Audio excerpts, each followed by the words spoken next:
Eravamo rimasti.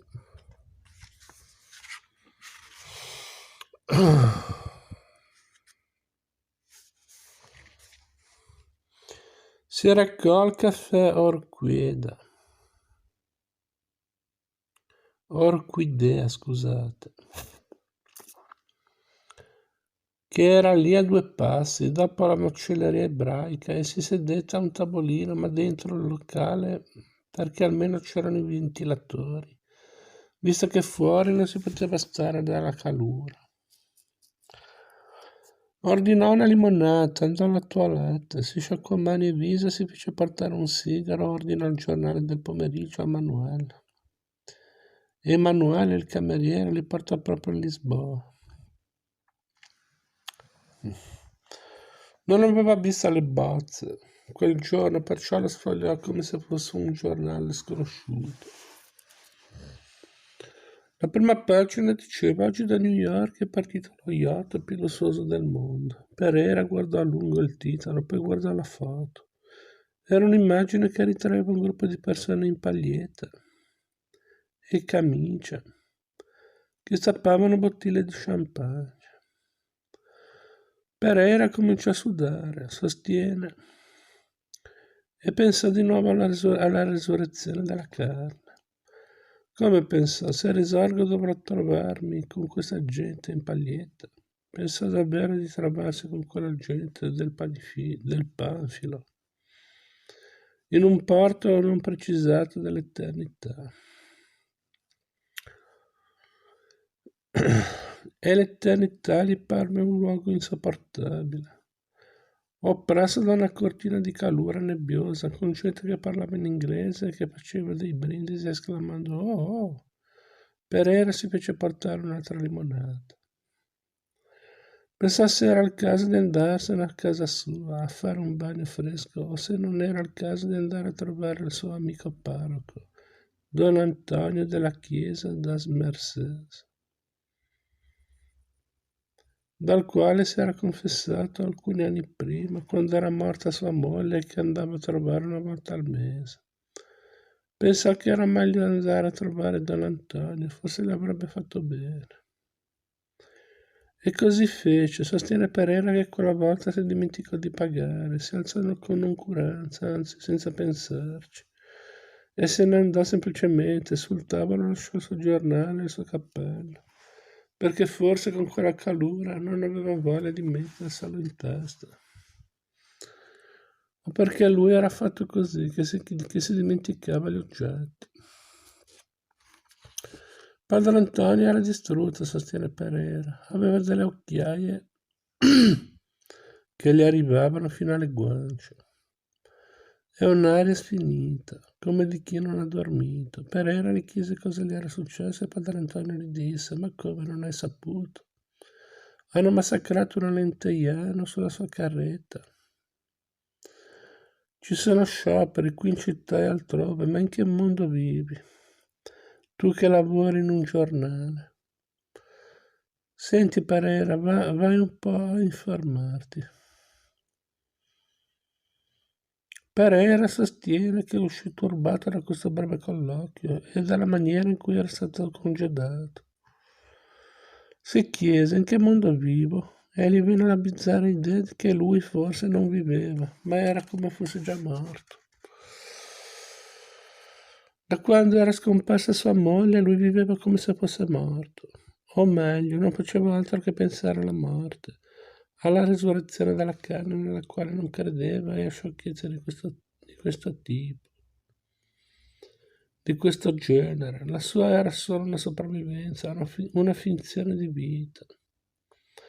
E si sentì spossato, sostiene Pereira, riuscì a trascinarsi fino alla più vicina fermata del tram e prese un tram che lo portò fino al Terreiro do Paco. E intanto dal finestrino guardava sfilare lentamente la sua Lisbona, guardava l'Avenida de Liberdade con i suoi bei palazzi, e poi la Praca do Rossio, di stile inglese, E al terreiro d'Oppaco scese e prese il tram che saliva fino al castello. Discese all'altezza della cattedrale perché lui abitava lì vicino in Rua de Soldado. Salì faticosamente alla rampa di strada che portava fino a casa sua. Suonò alla portiera perché non aveva voglia di cercare le chiavi del portone e la portinaia, che gli faceva anche da donna di servizio, venne ad aprirgli. Dottor Pereira, disse la portiniera.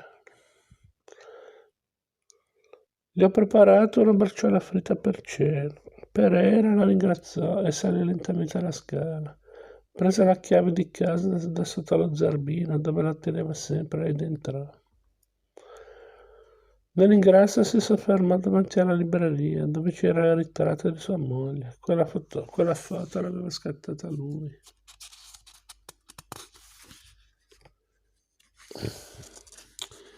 Nel 1927. Era stato durante una gita a Madrid e sullo sfondo si vedeva la sagoma massiccia dell'Escorial. Scusa se sono un po' in ritardo, disse Pereira. Sostiene Pereira che da un po' di tempo aveva preso l'abitudine di parlare al ritratto della moglie. Gli raccontava quello che aveva fatto durante il giorno, gli confidava i suoi pensieri, chiedeva consigli. Non so in che mondo vivo, disse Pereira al ritratto. Me lo ha detto anche padre Antonio. Il problema è che non faccio altro che pensare alla morte, e mi pare che tutto il mondo sia morto o che sia in procinto di morire. E poi Pereira pensa al figlio che non avevano avuto. Lui sì lo avrebbe voluto, ma non poteva chiederlo a quella donna gracile e sofferente che passava notti insonni e lunghi periodi in sanatorio. E si dispiacque. Perché se ora avesse avuto un figlio grande col quale sedesse a tavola e parlare, non avrebbe avuto bisogno di parlare con quel ritratto che si riferiva a un viaggio lontano dal quale quasi non si ricordava più.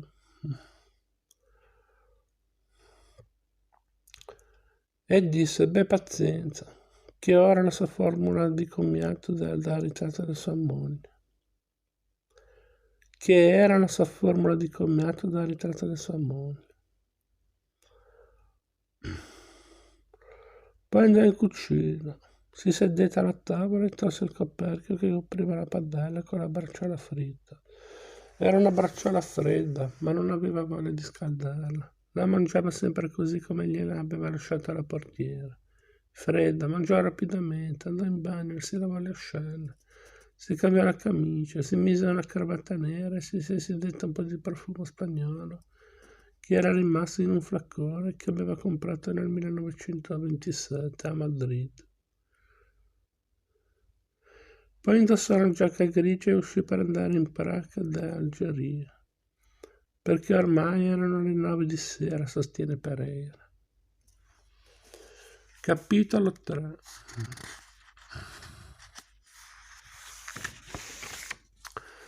Pereira sostiene che la città sembrava in mano alla polizia quella sera, ne trovò dappertutto. Prese un taxi fino al terreno d'Oppaco e sotto i portici c'erano camionetti e agenti con i moschetti.